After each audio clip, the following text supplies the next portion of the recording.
Yan po guys, kung makikita po natin guys, mayroon po tayo diyang modem na kinonfig. Bali IPOE na po siya guys, no more username and no more password.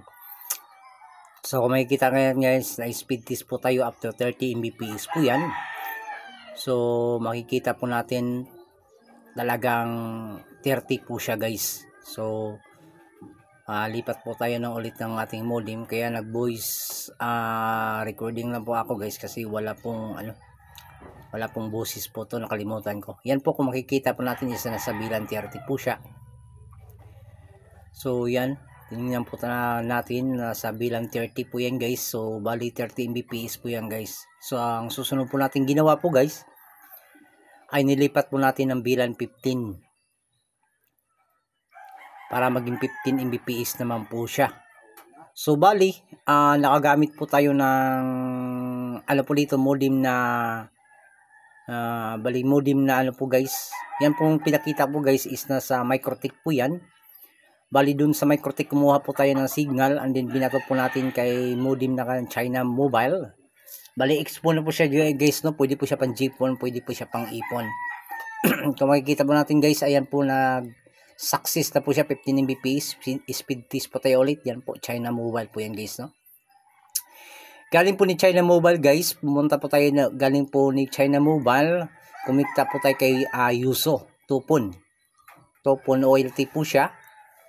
And then itong project na po to guys, by the way guys, pinagawa lang po to sa akin. Yan po, kung makikita po natin.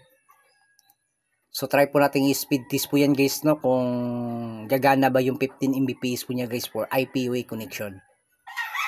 So yan guys, kung makikita po natin is nasa 15 Mbps na po siya. So maganda po ang follow po niya guys.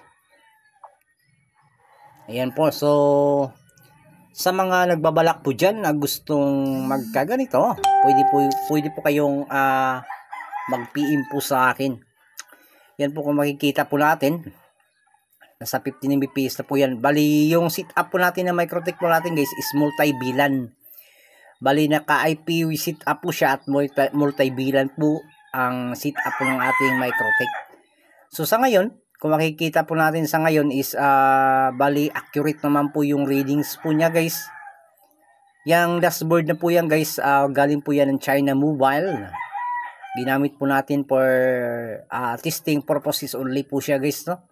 Bali nakadual multi-bilan po yung MikroTik na setup po guys. And then pagbato po niya yung Yuso, ang kagandahan po kasi ni Yuso guys is need to configure na po niya guys for the multi-bilan.